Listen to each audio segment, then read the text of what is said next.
Hi అండి, still మీరు confuse అవుతున్నారా కలర్ కరెక్టర్ ఎలా యూజ్ చేయాలి అని? సో ఈ వీడియో అయితే మీకోసమే. ఈ కలర్ కరెక్టర్లో ఆరెంజ్ వచ్చేసి heavy pigmentation, under eyes, dark circles ఉన్నప్పుడు యూజ్ చేస్తాము. వైలెట్ కలర్ వచ్చేసి మనం స్కిన్ ఎల్లోయిష్గా ఉన్నప్పుడు, haldi functions, after haldi function skin అంతా ఎల్లోగా ఉంటుంది పసుపు అప్లై చేయడం వల్ల, అది పోవడం కోసం యూజ్ చేస్తాము.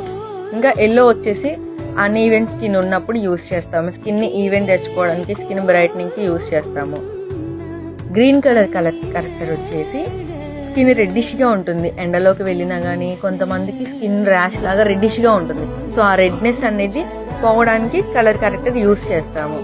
ఇంకా డార్క్ బ్రౌన్ వచ్చేసి కాంటోర్, ఈ పక్క షేడ్ వచ్చేసి కన్సీలర్గా యూజ్ చేస్తాము.